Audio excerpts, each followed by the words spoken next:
l'invité de la matinale. KTO Radio. En ce week-end de journée européenne du patrimoine, KTO vous propose de monter sur le toit de Notre-Dame de Fourvière à Lyon. Rien que ça, et oui, car la basilique ouvre ses portes aux visiteurs pour leur faire découvrir ses lieux habituellement cachés, la grande tribune, la galerie des anges ou encore la terrasse Saint-Michel qui mène jusqu'au sommet de la tour de l'Observatoire. L'occasion aussi de sensibiliser le public à la préservation de cet emblème de la ville cher au cœur des Lyonnais, mais menacé par le temps. Père Yves Guerpillon, bonjour. Oui, bonjour. Merci d'être avec nous. Vous êtes l'heureux recteur de la basilique Notre-Dame de Fourvière. Ce n'est pas tous les jours que les toits d'un édifice religieux, a fortiori celui de Notre-Dame de Fourvière, est accessible au public. Alors, en fait, ils sont accessibles régulièrement, mais là, dans des conditions particulières pour les Journées européennes du patrimoine. On a vraiment le désir de faire profiter un maximum de personnes de cette vue imprenable sur Lyon depuis les toits de la basilique de Fourvière. Donc effectivement, pour ces Journées européennes du patrimoine, on va multiplier les visites aussi avec différents points de vue sur les toits de Fourvière, mais aussi faire découvrir des lieux qu'on ne connaît pas. Par exemple, il y a une visite faite par des chapelains sur les coulisses de la basilique de Fourvière, découvrir la sacristie, découvrir des lieux qui ne sont pas connus, pour lesquels je dirais, le public ne vient pas habituellement.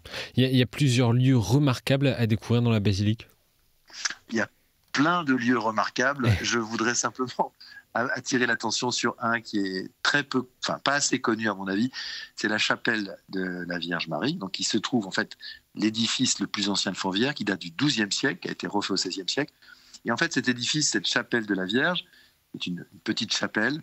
Au XIXe siècle, elle a été un lieu extraordinaire où sont passés plein de saintes et de saints fondateurs de congrégations qui ont évangélisé le monde entier. On peut penser à Saint-Pierre Julien Aymar, qui a reçu, le fondateur de la congrégation du Saint-Sacrement, qui a reçu son inspiration dans cette chapelle. On peut penser à Sainte Thérèse de l'Enfant Jésus, qui est passée, en rentrant de son pèlerinage à Rome, elle est passée dans cette chapelle. On peut penser à Don Bosco, qui est venu bénir la ville, Saint Jean-Paul II, le Saint Curé d'Ars. Et puis tant d'autres fondateurs, Saint-Marcellin Champagnat, les fondateurs aussi de la Société des missions africaines, Monseigneur Marion Rézillac, et puis tout un tas de femmes aussi, bien sûr Pauline Jaricot, la bienheureuse Pauline Jaricot, fondatrice des OPM, et d'autres femmes qui ont fondé des congrégations. Donc c'est vraiment un lieu assez extraordinaire on est parti depuis la chapelle de Fourvière pour évangéliser le monde entier, les 5 continents. Et ça, c'est très touchant. Et comme Notre-Dame de la Garde à Marseille, la Sainte Vierge veille sur la ville de Lyon et ses habitants y sont très attachés. Décrivez-nous justement cet attachement des Lyonnais. L'attachement des Lyonnais, on le voit d'abord parce qu'aujourd'hui, il y a à peu près 3 millions de personnes qui passent chaque année à Fourvière, qui viennent de 80 pays. Mais pour les Lyonnais, je crois qu'à la faveur du confinement, en 2020, ils ont redécouvert la proximité bienveillante de Marie, et donc ils ont repris l'habitude de monter à Fourvière à pied, de venir faire une promenade familiale dominicale. Cet attachement, moi je le constate tous les jours. Ce qui me frappe beaucoup, c'est qu'on voit que tout le monde vient à Fourvière. Quand je dis tout le monde, c'est vraiment les riches, les pauvres, les gens de toute confession, les personnes de toutes conditions, de tous les quartiers de Lyon. Et c'est vraiment très touchant de voir comment tout le monde est attaché à Lyon, à Fourvière. C'est un peu le symbole de la ville. Les enquêtes de l'Office du tourisme de Lyon montrent toujours que la chose la plus appréciée à Lyon, c'est la basilique de Fourvière. Voilà, donc c'est touchant de voir cet attachement des Lyonnais, effectivement, pour leur basilique de Fourvière. Et Notre-Dame de Fourvière reste aussi, voire avant tout, un sanctuaire marial où les 3 grandes fêtes liées à Marie rythment aussi la vie du sanctuaire. Bien sûr. Il y a la fête du 8 septembre avec le fameux vœu des échevins qui a eu lieu cette année. Le vœu des échevins, vous savez, c'est cette démarche qui avait été faite par les édiles de la ville de l'époque, les échevins, qui avaient demandé la protection de Marie par rapport à l'épidémie de peste en 1643. Et donc, chaque année, le 8 septembre, il y a les édiles de la ville d'aujourd'hui se rassemblent pour dire merci à Marie. Et l'archevêque bénit la ville vous vous rendez compte, l'archevêque Oui. bénit la ville de Lyon avec le Saint-Sacrement. Il y a aussi bien sûr le 8 décembre, qui est l'occasion d'une grande mission, qu'on appelle la mission du 8, qui permet de profiter de ce qu'on appelle la fête des Lumières à Lyon depuis une dizaine d'années, pour accueillir les personnes qui viennent, leur faire découvrir la foi catholique, distribuer les évangiles, rentrer en dialogue avec les personnes qui viennent, déposer des intentions de prière. Et puis il y a bien sûr la troisième fête, c'est le 15 août. Évidemment, le 15 août, il y a une procession le 14 août au soir, et les grands-messes du 15 août à la basilique, bien sûr. Père, vous parliez pour l'anecdote de la fameuse fête des Lumières à Lyon, qui est initialement, je le précise et je vous invite à en toucher deux mots, un signe de dévotion à la Vierge initialement. Alors tout à fait, le 8 décembre, c'est pas la fête des Lumières. Le 8 décembre, c'est la fête de l'Immaculée Conception, Mais à donc Lyon, une grande fête mariale. Et à Lyon, en fait, il faut savoir que ça a toujours été une date importante. Et la raison pour laquelle c'est une date importante, c'est le 8 décembre 1852, où ce jour-là est posée la grande statue dorée, la fameuse grande statue dorée qui veille sur la ville. Elle est posée ce jour-là. Et c'est à cette occasion que les Lyonnais vont mettre de manière très spontanée à leurs fenêtres des petits lumignons. C'est ça l'origine de la fête des Lumières, en fait. Donc, pour honorer la Vierge Marie, le 8 décembre 1852, avant même que le dogme d'Immaculée Conception soit promulgué par le pape en 1854, eh bien, les Lyonnais vont honorer cette mise en place de cette très belle statue dorée en mettant des petites lumières sur leurs fenêtres. Voilà, c'est ça l'origine de la fête des Lumières. Et à quand remonte cette dévotion à Marie sur le lieu aujourd'hui de la basilique Notre-Dame de Fourvière ? Alors, 12e siècle, il y a une première chapelle qui est construite en l'honneur de Notre-Dame. Et puis vont commencer, mais comme ça se fait dans beaucoup d'endroits, avec cette chapelle dédiée à la Vierge Marie au XIIe siècle, eh bien, les processions montent, on prend l'habitude de venir se confier à Marie des intentions de prière, confier des proches, venir aussi voir la vue sur la ville, puisque c'est un point de vue, un petit peu comme Montmartre ou Notre-Dame de la Garde, on a un point de vue sur la ville, donc c'est forcément une vue imprenable. Donc ça attire, je dirais, tous les curieux et tous ceux qui sont amateurs de belles vues. Donc c'est le XIIe siècle. Après, ce qu'il faut savoir, c'est que Fourvière, ça vient de Forum Vetus, en latin, le vieux forum.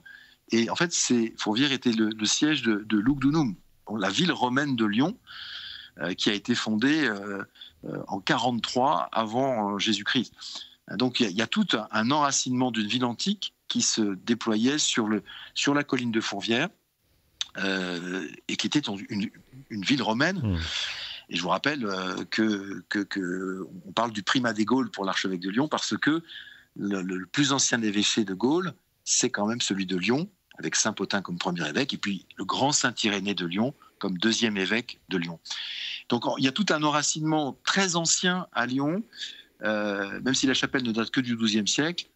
On imagine que des générations de chrétiens sont montés à Fourvière.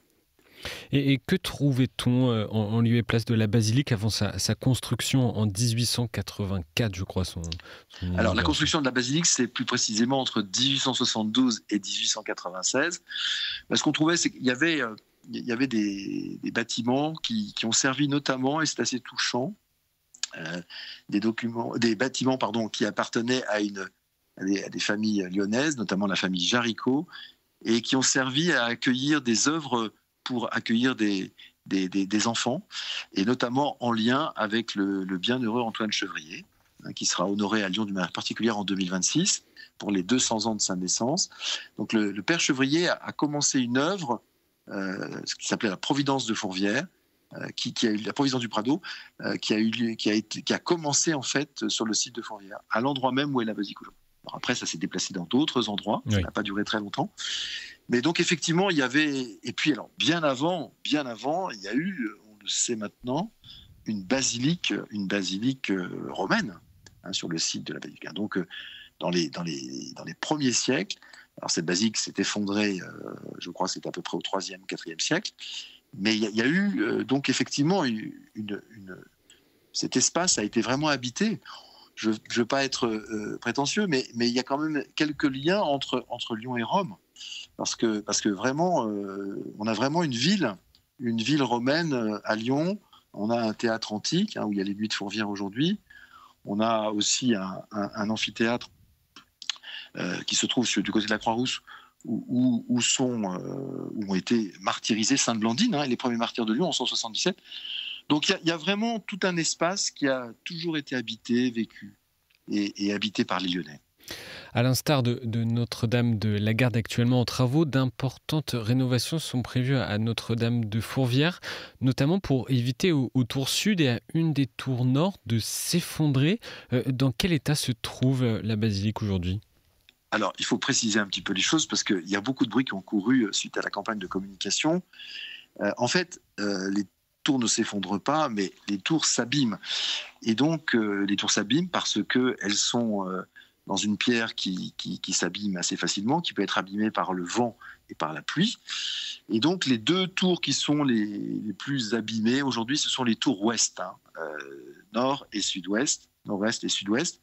Et donc ces deux tours vont faire l'objet d'un chantier qui est en étude actuellement. Les phases d'études sont très avancées et normalement, si tout se passe bien, avec le soutien et la générosité des donateurs de toutes sortes, et je dirais la bénédiction des pouvoirs publics, c'est important. Oui.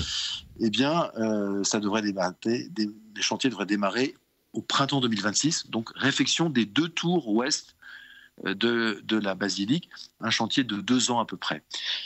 Et puis il y aura les autres tours et il y a d'autres projets qui sont bien sûr là pour soutenir cette basilique. Donc il n'y a pas un état particulièrement dégradé ou anormalement dégradé, c'est une usure qui est liée au temps tout simplement. Bien, si on fait des travaux, c'est qu'il y a besoin de le faire. Oui. Donc bien sûr qu'il y a un état dégradé, mais il n'y a pas de risque d'effondrement, il y a simplement une nécessité de prendre soin notamment du haut des tours. C'est la partie haute des tours qui s'abîme, et donc il faut en prendre soin pour éviter bien sûr que des pierres tombent des tours. Voilà, c'est ça qu'on veut éviter absolument, et on a mis en place des filets pour l'empêcher. Donc si vous voulez, ça fait partie d'un processus d'entretien qui est assez continu, mais là qui entre dans une phase plus aiguë, compte tenu de ce démarrage de ces chantiers pour les deux tours ouest. Et pour les éventuels visiteurs ou même pour les fidèles qui aiment se rendre à la messe à Notre-Dame de Fourvière, est-ce que les célébrations vont pouvoir se tenir pendant les travaux ? Bien sûr. Le principe des travaux, c'est toujours organisé de manière à ne pas pénaliser le culte et à pénaliser le moins possible toutes les manifestations. Donc là, en l'occurrence, le culte va continuer, les messes, vous savez qu'il y a 3 ou 4 messes par jour à Fourvière, il y a l'adoration eucharistique tout au long de la journée entre 8h et 20h, il y a les chapelets quotidiens, et donc tout ceci va bien sûr continuer. On organise les choses de manière à préserver au maximum l'usage du site et la fréquentation, bien sûr. Alors il y aura forcément, je n'ai pas tous les détails, dans la mise en place, il y aura forcément des désagréments, c'est évident, mais ce qui est certain, c'est que le culte sera préservé absolument, ça c'est sûr. Et une bonne chose également pour les visiteurs qui n'ont pas encore découvert Notre-Dame de Fourvière et qui se rendront à Lyon. Merci beaucoup d'avoir été avec nous, Père Yves Guerpillon. Et puis j'invite également les auditeurs qui nous écoutent, qui sont à Lyon, s'il reste des places, d'aller visiter donc la basilique Notre-Dame de Fourvière ce week-end pour les Journées européennes du patrimoine. Merci à vous. Voilà, merci beaucoup.